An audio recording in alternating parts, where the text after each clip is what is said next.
We are just a month into the school year, but if you are a high school senior or the parent of one, there's a good chance you are already looking ahead to the next school year. And as you look ahead, you're realizing you have a lot of questions. So in this week's My Mom Club, we are getting those questions answered for you, thanks to this gal, Ivy Hartman. She's a post-high school counselor at Rockwood Summit High. Thank you for being here. Thank you, Laura. Thrilled to have you here. And actually, this conversation came from a viewer at home, so thank you, Jennifer. And my first question for you, Jennifer wanted to know, what are the important dates and deadlines she should know about for her senior son? It feels like a lot. It can be really overwhelming. So the very first deadline for college applications usually arrives around October 15th, and that's just for a few schools around the country. November 1st is our first big deadline for a lot of schools, and then December 1st. And then you can get into January 1 as another big deadline.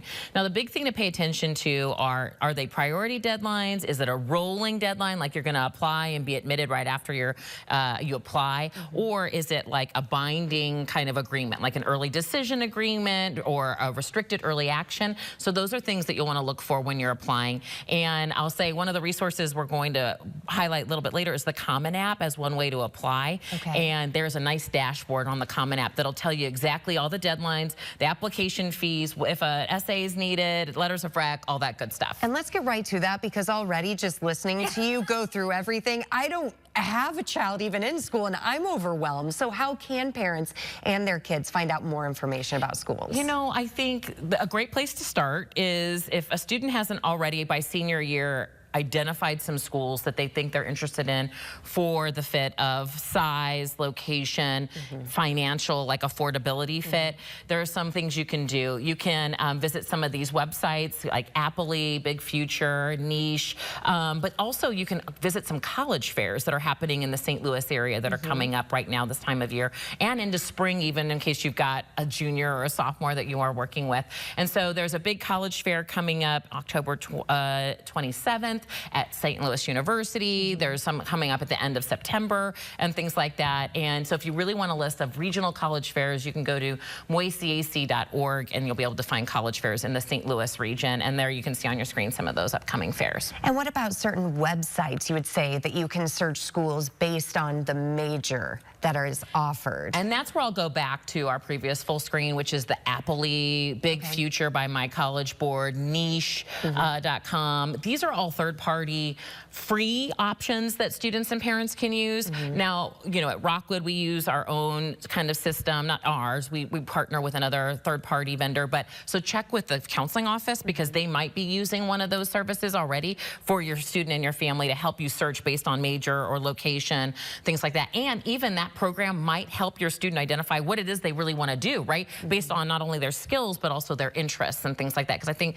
defining major. And I'll say one little pro tip when you're looking at these schools is, if your student truly is undecided, ask about those, ask at those schools, like, what are you doing for undecided students, right?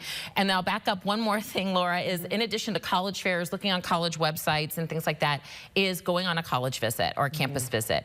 And Big Future, or our College Board, has a great tips and about things you can do on a campus visit. You should schedule that through their website or call.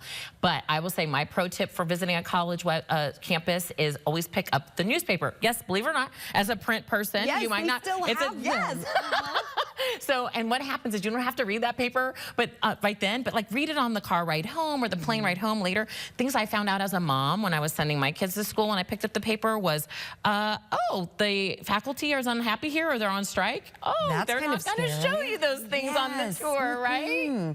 As you can tell, Ivy is a wealth of knowledge, which is why she has promised to come back in January to discuss financial aid and FAFSA. And then in the spring, we are going to talk about moving your child to college. And thank you for being part of My Mom Club. I have a feeling you're actually going to be on speed dial, and we're going to have her back, even more than that. And a special thank you to Jennifer, who has a son who is a senior, who asked us specifically to do a segment like this. She emailed me, and that's what I want you to do too, St. Louis. Email me ideas at laura.hediger@firstalerts4.com.